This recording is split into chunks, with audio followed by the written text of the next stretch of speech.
महाराष्ट्र यानी देश के सबसे अमीर राज्यों में एक, महाराष्ट्र यानी कृषि और उद्योग के अग्रणी राज्यों में एक।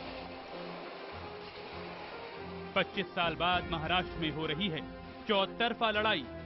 खुल चुकी है गठबंधन की गांठ, जुदा हो चुकी हैं सबकी राहें। 25 साल बाद बिना सेना के चुनावी रण में है बीजेपी।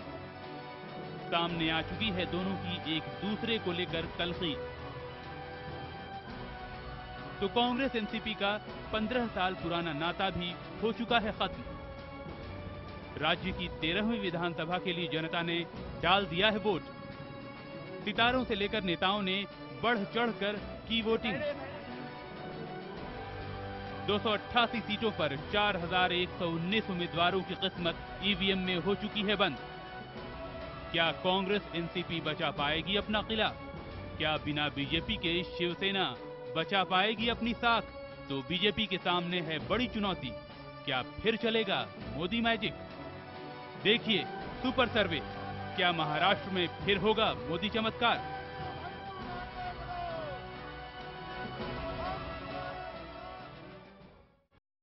तो लगातार IBN 7 पर सुपर सर्वे का कवरेज जारी है। मैं हूं आपके साथ सुमित अवस्थी, मेरे सहयोगी आकाश मेरे साथ हैं। बातचीत करें उसके पहले बता दें कि तमाम एजेंसीज, तमाम चैनल्स के जो एग्जिट पोल हैं वो एक साथ एक जगह कहीं आप देख सकते हैं। तो इस वक्त IBN 7 पर चैनल बदलने की जरूरत नहीं है, हमारे साथ रहिए और अगले कुछ घंटों में देखिए दोनों विधानसभा चुनावों में किसकी सरकार बन रही है और कौन मुख्यमंत्री बन सकता है। बिल्कुल, अभी तक हम बात करते आ रहे हैं हरियाणा की, लेकिन आपने अपना फैसला सुना दिया है। जो सुपर सर्वे है उसमें हम बता रहे हैं कि दोनों राज्यों में क्या क्या हो सकता है। 288 सीटों वाली महाराष्ट्र विधानसभा सीट और 90 सीटों वाली हरियाणा विधानसभा सीट। नतीजे सामने आएंगे 19 अक्टूबर को, लेकिन उससे पहले ही जो सुपर सर्वे है, अलग अलग सर्वे क्या बता रहे हैं वो भी, और इन सब का जो एवरेज निकलता है उसके मुताबिक क्या तस्वीर सामने आ रही है, ये भी यहीं IBN 7 पर लगातार आपको बताते रहेंगे। और सुमित, अब महाराष्ट्र के हाल पर आ जाए।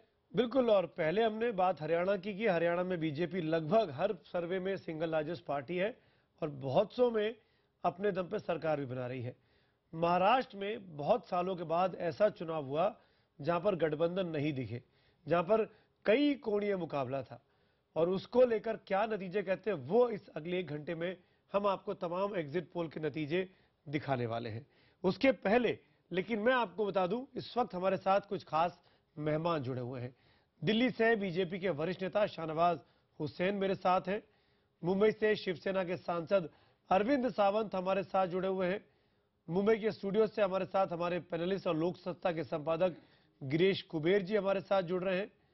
और यहां स्टूडियो में मेरे साथ है वरिष्ठ पत्रकार प्रदीप सिंह और हमारे वरिष्ठ सहयोगी नीरज गुप्ता भी हमारे साथ इस चर्चा में जुड़े हुए हैं। और अब आइए नजर डालते हैं न्यूज 24 और टुडेज चाणक्य के सर्वे पर। और इसके मुताबिक महाराष्ट्र की 288 विधानसभा सीटों में से बीजेपी को सबसे ज्यादा 151 सीटें मिल सकती हैं। हरियाणा में अपने दम पर सरकार बनती हुई नजर आ रही है और इसी तरह महाराष्ट्र में भी उसी तरह की तस्वीर उभर रही है। अगर इस सर्वे की बात को माने, बीजेपी सबसे ज्यादा 151 सीटें, मैजिक फिगर याद रखिए 145 का है, और जो मार्जिन ऑफ एरर दिया है वो 9 सीटों को दिया है। तो उसको अगर मान भी लें तो भी अपने बल पर सरकार बनाती नजर आ रही है बीजेपी महाराष्ट्र में भी। ये बेहद महत्वपूर्ण है। लेकिन साथ ही साथ देखिए बाकी दलों की किस तरह धुलाई हुई है। खास तौर पे कांग्रेस, ऐसा लग रहा है कि उसे सिर्फ 27 सीटें मिलेंगी, केवल 27 सीटें। शिवसेना को देखिए 71 सीटें आ रही हैं।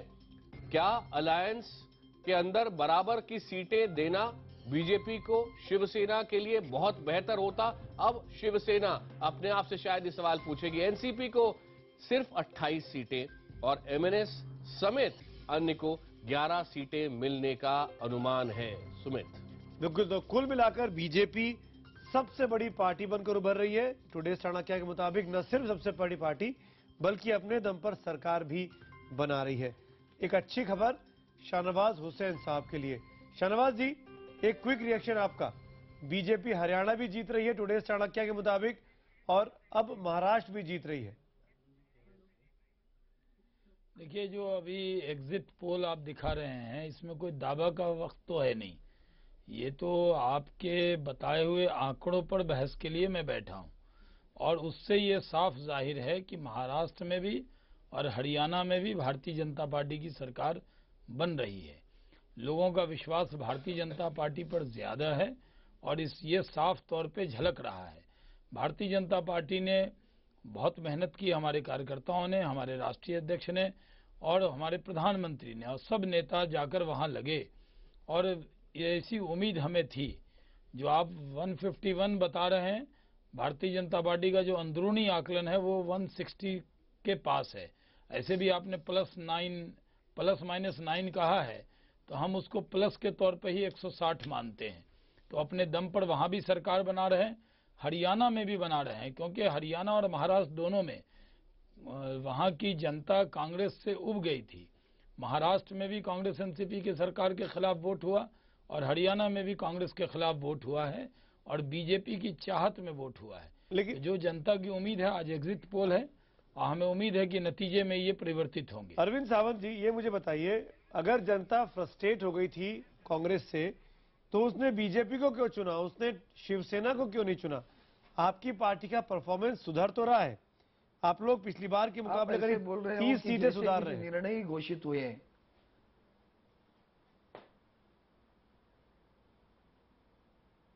हेलो अरविंद जी, हेलो हाँ, आपकी बात हम सुन हाँ। रहे हैं। आप बोलिए, अपनी बात पूरी करिए।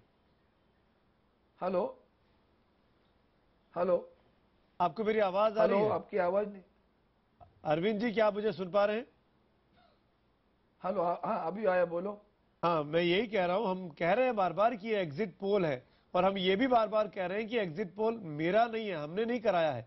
तमाम देश भर में जो एग्जिट पोल हुए हैं उनको हम बारी बारी से दिखा रहे हैं। और पहला टुडेज चाणक्य का महाराष्ट्र का जो पोल है, वो शिवसेना को 71 सीटें दे रहा है। अगर देश की जनता परेशान थी, जो कि शाहनवाज हुसैन कह रहे हैं कांग्रेस से, तो उसने शिवसेना को क्यों नहीं चुना? बीजेपी को क्यों चुन रही है वो? आप जो एग्जिट पोल के जरिए ये सब निर्णय बता रहे हैं, अब जब 19 तारीख को निर्णय घोषित होंगे, उसके बाद ही इसके ऊपर मैं बोल सकता हूं। आज ये एग्जिट पोल है, ऐसे तो पोल पहली बार कितनी बार आए, और मैंने जो अनुभव कर लिया है वो इस तरह से सही नहीं है। ये टुडे चाणक्य वो एजेंसी है अरविंद जी, हम दोनों पार्टियां अरविंद इकट्ठा जी, होने के बावजूद भी ये वो हमारे एजेंसी है साथ टुडे हमारे चाणक्य, बारे में, शिवसेना के जिसने बारे में लोकसभा वो कह में रहे चुनाव थे में कि अकेले सिर्फ था, 2 जिसने अंक की बीजेपी भी को है, सबसे बड़ी शिवसेना पार्टी की बताई के थी। सांसद चुनकर नहीं आएंगे। लेकिन हुआ क्या, आखिर में वो 10 से 12 तक गए, लेकिन हुआ ऐसे कि 18 आए। 18 से मतलब 19 तो आए थे, एक तो एकदम छोटे से कम वोटों से गिर गए।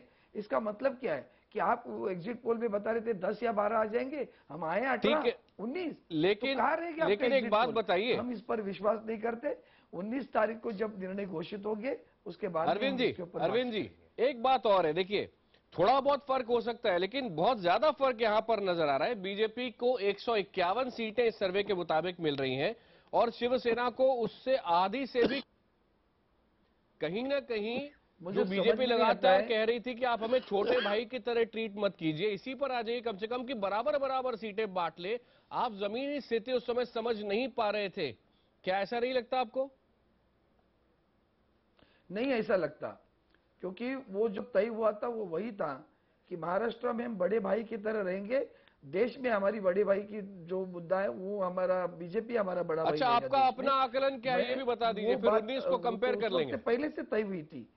अब रही बात, आप जो कह रहे हो कि इतना फर्क नहीं पड़ता, क्या लोकसभा चुनाव में भारतीय जनता पार्टी को किसी ने बताया था 271 के आंकड़े क्रॉस करेंगे? अब तो 185 200 की तरफ मंडरा रहे थे सब लोग। अब गई कहाँ रह गया आपका एग्जिट पोल?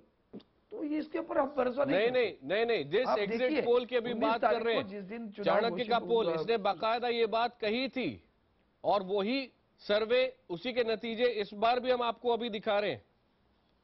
किसी ने भी नहीं कहा था। 185 200 के अंक के सामने बता रहे थे, और अच्छा, आखिर में ठीक तो है, पार्टी ठीक है, गई मैं तो 271 आपकी बात सुनना क्रॉस करके चाहता हूं। गई। आप ये बताइए, 19 तारीख को फिर आपको हम एक बार वापस इनवाइट करेंगे जिस दिन नतीजे आएंगे। हाँ, आपके अच्छा, मुताबिक उसमें क्या है? शिवसेना को जो होगा कितनी उसके सीटें वो आनी थोड़े चाहिए? डरते हैं।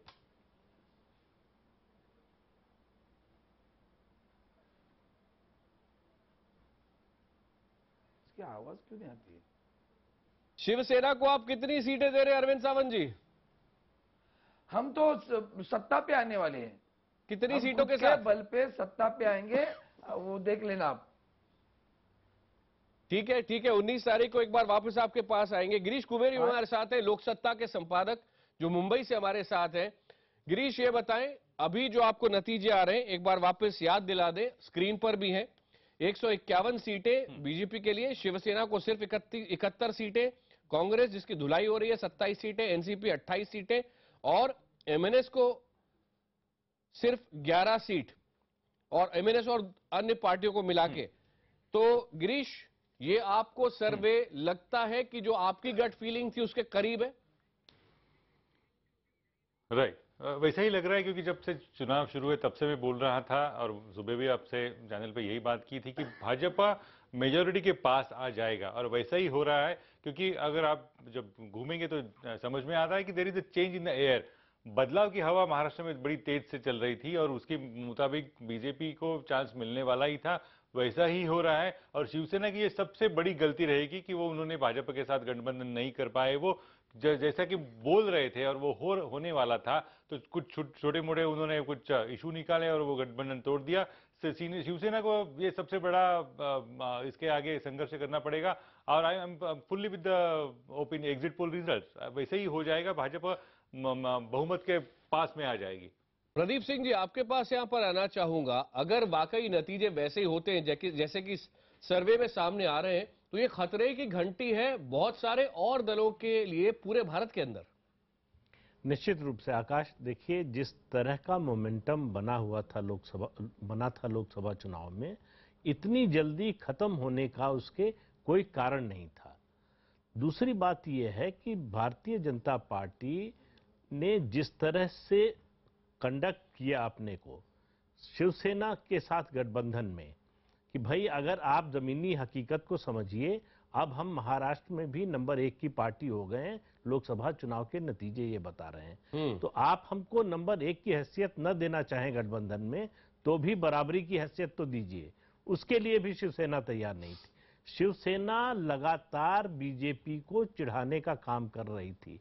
अगर आप पिछले 3 महीने 4 महीने के शिवसेना का जो मुखपत्र है सामना, उसके एडिटोरियल देखें, तो लगातार प्रधानमंत्री और पार्टी दोनों पर चीटाकशी चल रही थी। तो संबंध बिगड़ने का एक बड़ा कारण ये था। दूसरा, उद्धव ठाकरे को ये गलतफहमी हो गई कि शिवसेना प्रमुख बनने के बाद उनकी हैसियत बाल ठाकरे की हो गई। बाल ठाकरे एक संघर्ष से निकले हुए नेता थे। उस समय बीजेपी की कोई बड़ी राजनीतिक हैसियत नहीं थी महाराष्ट्र में।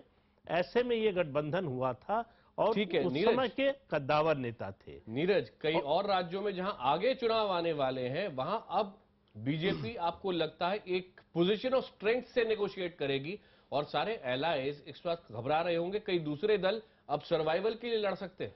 बिल्कुल, देखिए आकाश, महाराष्ट्र और हरियाणा दोनों ही जगह पर जब अपने पुराने गठबंधन तोड़े बीजेपी ने, तो ये कहा गया था कि शायद बीजेपी की ये रणनीति इस बार फेल हो सकती है। ये एक लिटमस टेस्ट था अमित शाह की उस रणनीति के लिए, जिसमें उन्होंने ये कहा कि हमने चूंकि लोकसभा चुनावों में अच्छा प्रदर्शन किया है, इसलिए हम जो अपनी राज्यों के अंदर चुनाव लड़ेंगे, विधानसभा में, वहां पर भी हम नंबर 1 पार्टी रहेंगे। और नरेंद्र मोदी का पर्सनल हमेशा ये मत रहा है कि बीजेपी को अकेले चुनाव लड़ना चाहिए। तो मुझे लगता है कि हरियाणा और महाराष्ट्र में जिस तरह के बंपर नतीजे बीजेपी के हक में आए हैं, आने वाले दिनों में जो और विधानसभा चुनाव होंगे, जो दूसरे गठबंधन अब ले देकर एक अकाली दल के नाम पर एक गठबंधन दल बचा है बीजेपी के पास, जो उनका पुराना गठबंधन है। तो मुझे लगता है कि अब वहां पर भी अकाली दल पहले से ही ये सिग्नल दे रहा है कि चाहे भाई जो भी करो, लेकिन हमें अपने साथ लेकर चलो। तो आप पंजाब में भी जब 2017 में चुनाव होंगे, तो वहां बीजेपी भी अपना ये जो बीजेपी ने जो दिखाया है हरियाणा और महाराष्ट्र में कि नंबर 1 पार्टी हम हैं, तो वहां पर भी वो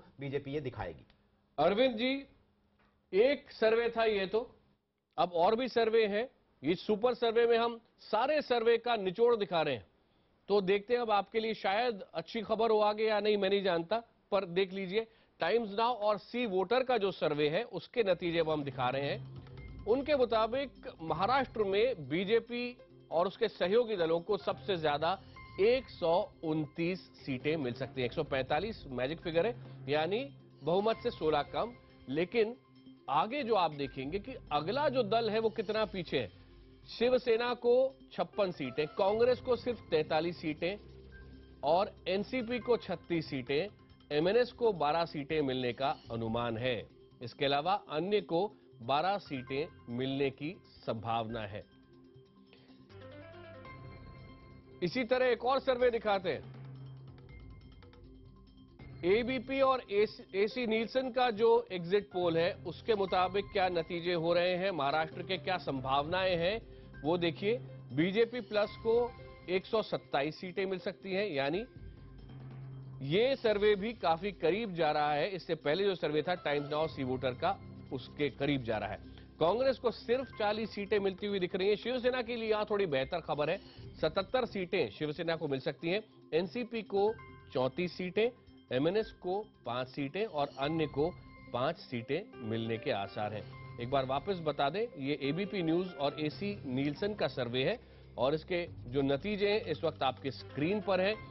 सारे सर्वे अभी तक यही बता रहे हैं, बीजेपी सबसे बड़ी पार्टी बनकर उभर रही है और नंबर 2 जो भी है उससे बहुत आगे है। जैसे बीजेपी प्लस को 127 सीटें एबीपी और एसी नीलसन का सर्वे दे रहा है, कांग्रेस को सिर्फ 40 सीटें, शिवसेना को 77 सीटें और एनसीपी को 34 सीटें। अरविंद जी, इसके ऊपर आपकी कमेंट? आप खुद ही बता रहे कि तीनों में भी जो वेरिएशन है उस वेरिएशन से ही आप समझ जाओगे कि हर चीज, हर अपना अपना जो निल्सन का हो या किसी का जो एग्जिट पोल आ रहा है उसमें आप देखो तो आपको लगेगा कितना वेरिएशन है। देखो फिगर में कितना वेरिएशन है, 71 का, 56 का, 77 का, 127 का, 129 का, 151 का।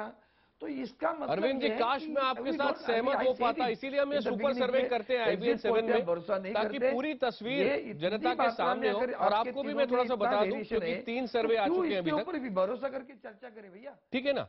सुनिए ना, 151 सीटें सबसे ज्यादा मिल रही हैं बीजेपी को और सबसे कम जो मिल रही हैं वो 124 के आसपास मिल रही हैं और शिवसेना को 71 से 77 के बीच में सीटें मिल रही हैं। और यही कारण है कि मैं कह रहा हूं कि अगर थोड़ा वेरिएशन जैसा आप कह रहे हैं वो भी मान लिया जाए तो भी शिवसेना लगभग आधी सीटें ले रही है बीजेपी की, जबकि बीजेपी पहले से आपको ये बात समझाने की कोशिश कर रही थी। देखो भाई, बीजेपी खुद लड़ी नहीं। पहली बात ऐसी है कि बीजेपी लड़ी क्या, एक बात सुनिए, बीजेपी लड़ी, बीजेपी ने 60 प्रत्याशी दूसरे पार्टी से लिए। क्या बीजेपी लड़ी? तो उन लोगों को आप अपने साथ क्यों नहीं ला पाए? आप भी तो उसी अलायंस में थे। जो लोग हैं उनको सबको लिया हुआ है और फिर अगर फिगर आती है तो उसमें कोई, मुझे नहीं लगता इतना होगा।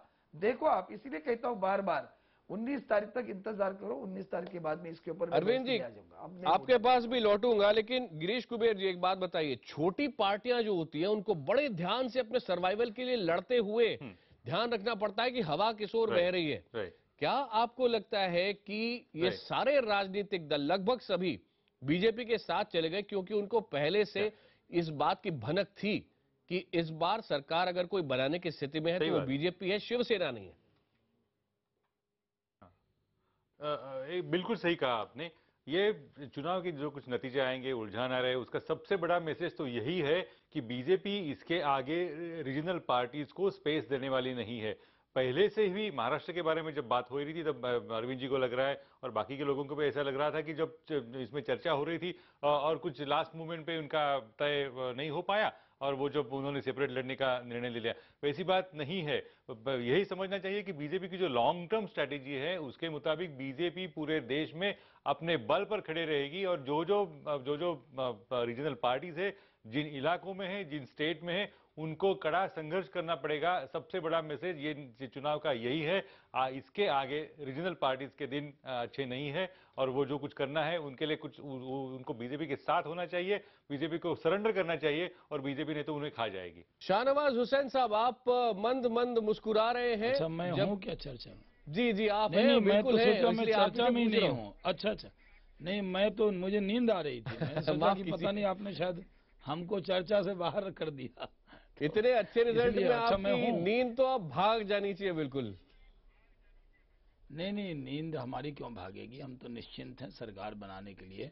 मुझे लगा कि शायद 20 मिनट पहले मैं आया था, एक लाइन बोला था, मुझे नहीं पता मैं दिख रहा हूँ कि नहीं, तो मुझे लगा कि शायद वो कनेक्शन कट नहीं गया। बीच में इसलिए मुझे ऐसा मालूम जी। पड़ा कि आपका ऑडियो अच्छा, का जी, प्रॉब्लम है, इसलिए हम आपके पास नहीं आए। लेकिन आपसे यही जानना चाहते जी, हैं जी, कि क्या आपके एलाइज को अब सबको चिंता होनी चाहिए कि बीजेपी अब इतनी नहीं, बड़ी बन गई देखिए, है कि उसके पास अब किसी और की जगह है नहीं? नहीं ये सही नहीं है। भारतीय जनता पार्टी अपने दम पर बहुमत प्राप्त की लोकसभा में, लेकिन हमने सबको साथ रखा। और हमारे जो एलाइज हैं, हम किसी से भी रिश्ता तोड़ने वाले नहीं हैं। रिश्ता हमने तोड़ने की शुरुआत कभी नहीं की। शिवसेना से भी रिश्ता हमने नहीं तोड़ा, उनकी जिद की वजह से रिश्ता वो तोड़ कर गए, और हम जनता के बीच में गए, वो भी गए। हमारा डिसीजन हम न चाहते हुए भी, और प्रधानमंत्री ने कहा, नरेंद्र मोदी जी ने, कि हम शिवसेना के खिलाफ नहीं बोलेंगे, और उन्होंने नहीं बोला। लेकिन जिस तरह के हमले हम पर हुए वो दुखद हुए।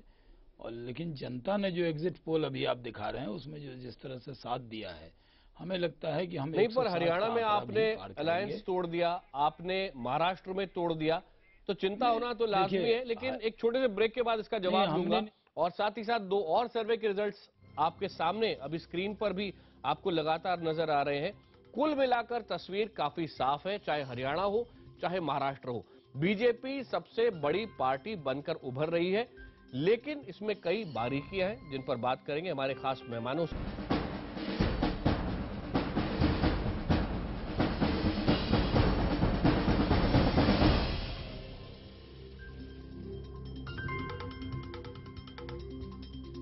एक बार फिर आपका स्वागत है। ब्रेक के बाद सुपर सर्वे आप लगातार IBN 7 पर देख रहे हैं।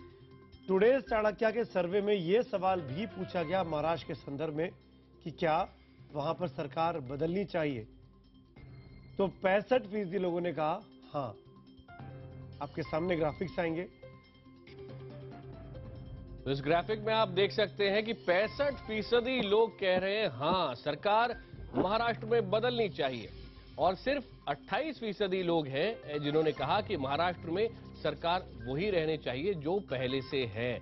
महाराष्ट्र के एक और सवाल के ऊपर चलते हैं। 63% लोगों का यह मानना है कि मोदी मैजिक अभी भी बरकरार है, जबकि 29% लोग ऐसा नहीं मानते।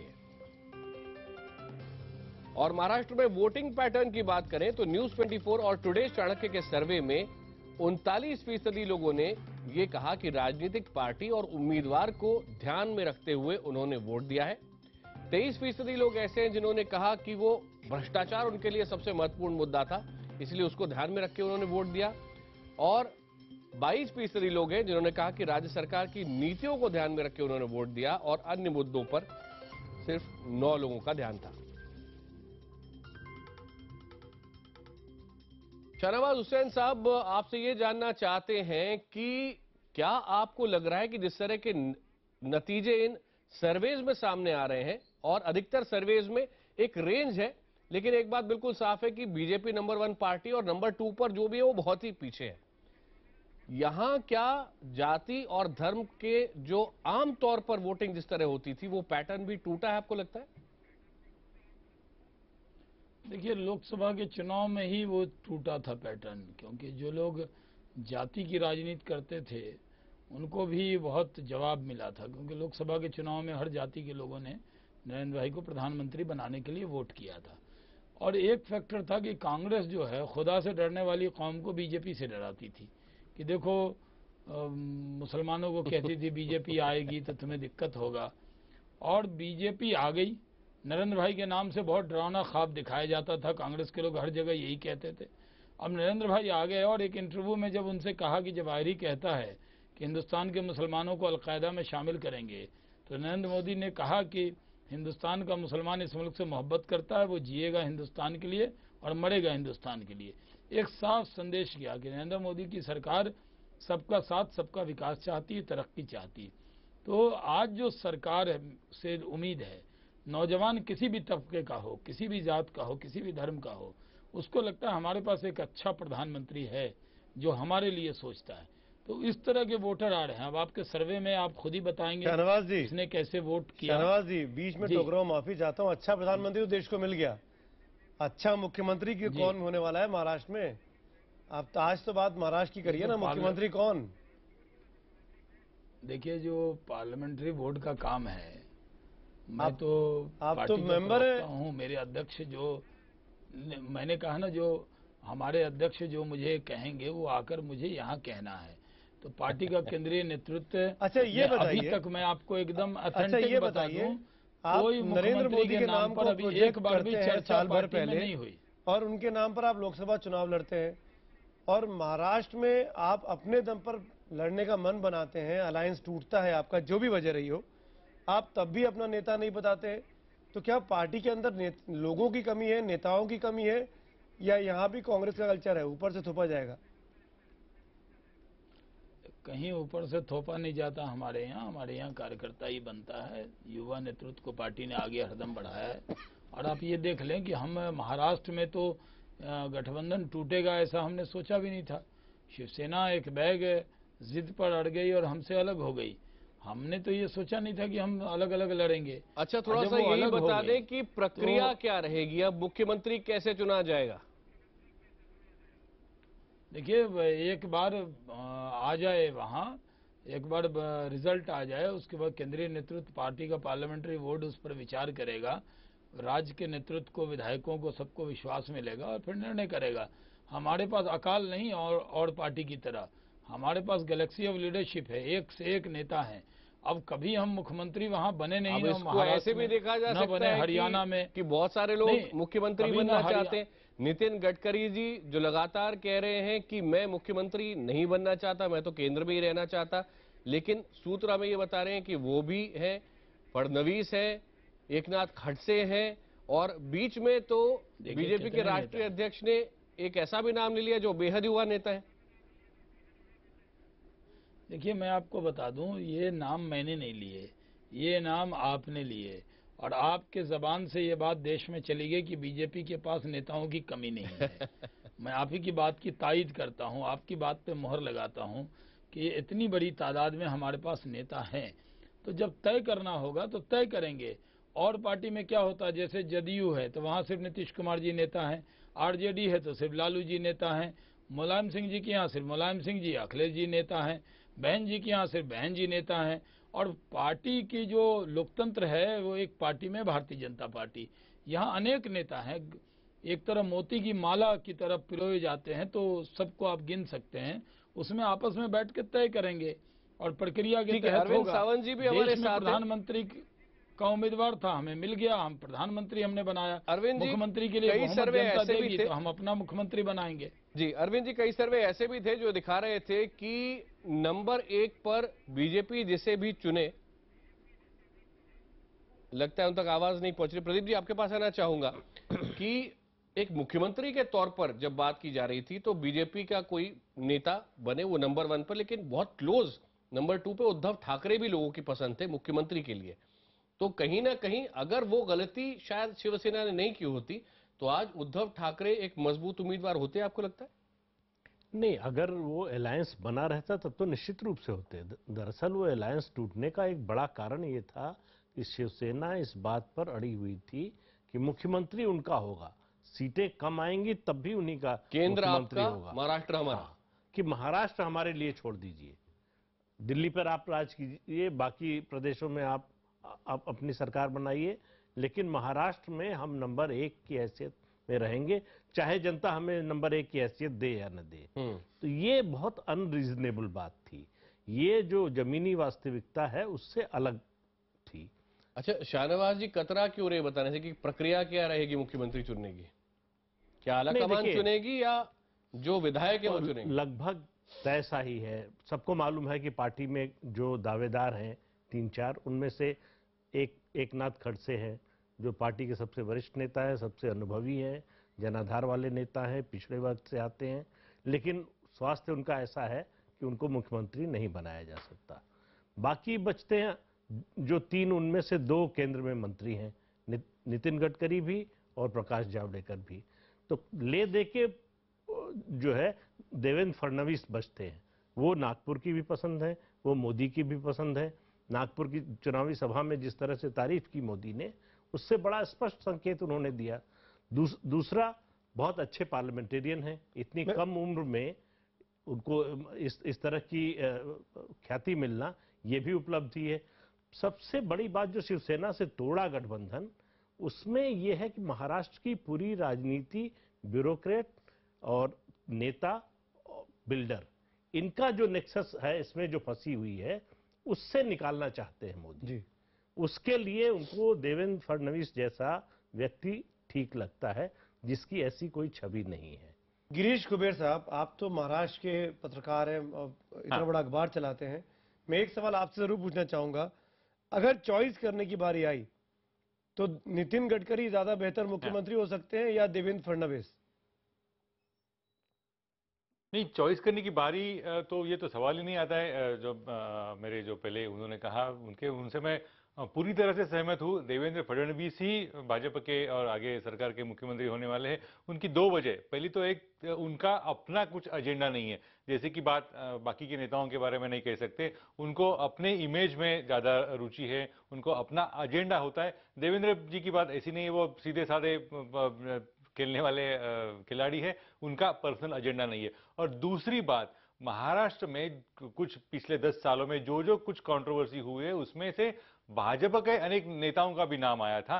शरद पवार जी ने भी कुछ पब्लिकली बातें कही थी। उसमें से एक ही नाम सिर्फ ऐसा है महाराष्ट्र में, महाराष्ट्र के भाजपा के नेता गणों में, कि जिसका नाम किसी भी कंट्रोवर्सी से, किसी भी बिल्डर लॉबी से, किसी भी शुगर लॉबी से, किसी भी कोऑपरेटिव बैंक की लॉबी से जुड़ा नहीं है, और वो है देवेंद्र का। तो ये दो बातें रखते और जो भाजपा की जो स्ट्रेटेजी है उसको सामने रखते हुए सीधा ये बात है कि वो देवेंद्र मुख्यमंत्री होने वाले हैं। और आप जो पहले आपने जो मुद्दा उठाया था कि पहले नाम क्यों नहीं बताया, उसकी एक वजह मुझे ऐसी लगती है कि जो महाराष्ट्र का जो एक स्टेट का एक जो कास्ट पॉलिटिक्स है, देवेंद्र फडणवीस ब्राह्मण है। अगर पहले बता देते तो राष्ट्रवादी और कांग्रेस का पूरा जो सपोर्ट बेस है वो मराठा और ओबीसी और अदर कम्युनिटीज वाला है। अगर पहले बता देते तो एक बड़ा अच्छा तरह से बवाल हो जाता कि महाराष्ट्र का भाजपा ब्राह्मणिज्म की तरफ लेके जा रहा है। तो ये सब अवॉइड करने के लिए भाजपा की क्लियर स्ट्रेटेजी है, पहले नाम ना बताए, और अंदर की तरफ इन्होंने सब नेताओं को बोल दिया है कोई भी क्लेम नहीं करेगा देवेंद्र फडणवीस महाराष्ट्र के नेता होंगे करके। शर्मा साहब, बिल्कुल छोटा सा कमेंट चाहता हूं मैं। आप कुछ कंफर्म तो करेंगे नहीं यहां पर, मुझे लगता है, जैसा कि आपने अभी तक कहा, लेकिन एक व्यक्ति के रूप में देवेंद्र फडणवीस के बारे में क्या बताना चाहते हैं? सिर्फ 22 साल की उम्र में मेरे ख्याल से वो मेयर बन गए थे। देखिए, हम लोगों के साथ उन्होंने युवा मोर्चा में काम किया है, बहुत पुराने हैं, महान, वहाँ नागपुर की तस्वीर बदलने में उनका बहुत बड़ा रोल है मेयर के नाते, और मृदभाषी हैं, अच्छे व्यक्ति हैं। हमारे पास बहुत अच्छे नेता महाराष्ट्र में हैं, उसमें एक देवेंद्र फडणवीस भी। एक छोटा सा ब्रेक यहां पर ले रहे हैं। शाहनवाज हुसैन साहब भी हमारे साथ हैं और मेहमान भी हमारे साथ हैं, और कुछ ही देर में बात जाने माने अभिनेता राहुल बोस से भी करेंगे। क्या वाकई महाराष्ट्र में बदलाव भी आएगा? वो क्या सोचते हैं, जनता क्या सोचती है?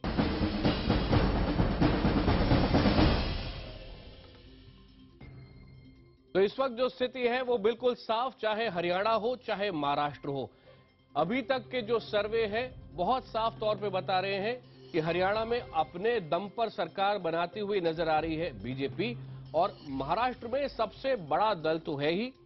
कुछ सर्वे में अपने दम पर सरकार बना रही है बीजेपी, और कुछ में नंबर 1 पार्टी और नंबर 2 पार्टी शिवसेना इतनी पीछे है कि और कोई मुकाबले में नजर नहीं आ रहा है।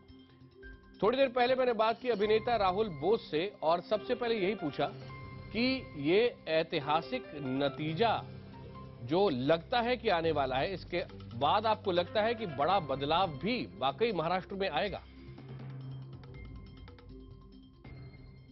देखिए, चाहे नरेंद्र मोदी जी हैं, चाहे in the past Manmohan Singh ji थे, जो भी हैं, मुद्दे जो हैं हमारे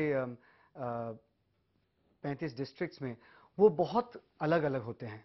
अगर आप मुंबई के बारे में बात करें तो यहाँ पे सर्वेज ने दिखाया कि मुद्दे हैं inflation, corruption, terrorism, safety for women. अगर आप वर्धा में जाओ या जलगांव में जाओ तो वहाँ पे इश्यूज है, पैसा चाहिए एग्रीकल्चर के लिए, इरिगेशन चाहिए एग्रीकल्चर के लिए, सीड्स एंड फर्टिलाइजर्स के लिए सब्सिडी चाहिए। तो ये बहुत ही अलग अलग इश्यूज हैं। तो यूथ अगर आप कहें तो अर्बन यूथ, जैसे मैंने आपके अंग्रेजी चैनल में भी कहा है कि जरूर जिन अर्बन यूथ ने बीजेपी और नरेंद्र मोदी जी को वोट दिया है जनरल इलेक्शन में, जाहिर है वो असेंबली इलेक्शन में उसी तरफ चले। लेकिन पैन महाराष्ट्र जहां पे 35 डिस्ट्रिक्ट्स है और कई डिस्ट्रिक्ट्स हैं, जैसे मुझे पता है कि 35 डिस्ट्रिक्ट्स में से 3 districts take up 45% of the wealth, give 45% of the wealth. तो बहुत ही गरीब, बहुत ही बैकवर्ड डिस्ट्रिक्ट्स है इस राज्य में। तो वहां पे क्या थिंकिंग है ये आप और मैं आज की तारीख पे नहीं कह सकते। ठीक है, लेकिन चाहे शहर हो चाहे गांव हो, क्या आपको लगता है कि ये जो नतीजे आए हैं इसके बाद समाज में भी राजनीतिक तौर पर भी बदलाव देखने में आ सकता है? नहीं, वो तो मैं नहीं मानता हूं, क्योंकि अगर आप करप्शन के बारे में कहें तो पिछले 40-45 साल से मैं देख रहा हूं कि यहां पे बहुत एक सुनहरा हिस्ट्री है करप्शन का इस स्टेट में, across many parties. Inflation is a national issue, terrorism is also a national issue. तो ऐतिहासिक तो मैं नहीं मानूंगा। हमें इस राज्य में पहले भी Shiv Sena with BJP was in power, then Congress and NCP has been in power. हमने दोनों को देखा है। तो ऐसा नहीं है कि एक तीसरा पावर सेंटर पैदा हो रहा है जिससे ये इलेक्शन ऐतिहासिक साबित हो सके। I think it will be one और द अदर। और अब तो सारे अलग अलग बात कह दी। बहुत बहुत धन्यवाद। धन्यवाद। शाहनवाज हुसैन जी, आप भी सुन रहे थे राहुल बोस को। ये बात थोड़ी देर पहले हमने रिकॉर्ड की थी उनके साथ में। जनता को आप ये कह सकते हैं कि बदलाव जनता चाहती थी, बिल्कुल साफ है। लेकिन अब जनता को खासतौर पे महाराष्ट्र में क्या मिलेगा? महाराष्ट्र में वो बदलाव चाहते थे और जो राहुल बोस ने बात कही उसमें वो पूरी तरह करेक्ट नहीं कही। उन्होंने कहा कि नहीं देखा, इन दोनों को देखा। इस बार शुद्ध भारतीय जनता पार्टी को देखेंगे लोग। नरेंद्र मोदी जी की सोच जो राष्ट्र के लिए है उससे बड़ी सोच महाराष्ट्र के लिए भी है। उन्होंने ये दावा किया है, उन्होंने महाराष्ट्र के लोगों को यकीन दिलाया है कि आप हमें वोट दीजिए, हम महाराष्ट्र को नंबर 1 का राज्य बनाएंगे। महाराष्ट्र का मजबूत होना राष्ट्र का मजबूत होना है, क्योंकि देखिए इस देश का इकोनॉमिक कैपिटल जो है वो मुंबई है, बड़ी फैक्ट्रियां हैं। महाराष्ट्र अगर तरक्की करेगा तो देश तरक्की करेगा। इसलिए देश की तरक्की में महाराष्ट्र को शामिल करना है। और ये जो मोदी साहब ने जाके कहा सब लोगों के बीच में, उस पर जनता ने बहुत यकीन किया है। उनकी रैली, शाहनवाज साहब, जितनी रैली हुई उसमें लोकसभा से सुपर सर्वे के नतीजे भी यही दिखा रहे जो आप कह रहे हैं। बहुत बहुत धन्यवाद हमसे बात करने के लिए। अभी वक्त है एक ब्रेक का। नतीजे आएंगे 19 को, उस दिन फिर हम आमने सामने होंगे। और कई नेता ये भी कह रहे हैं कि वो सुपर सर्वे जितने भी हैं इनके नतीजों से ना खुश है, ना वो इसको सही मानते हैं, चाहे वो कांग्रेस हो या शिवसेना। उन नेताओं को भी इस वक्त एक बार वापस बुलाएंगे।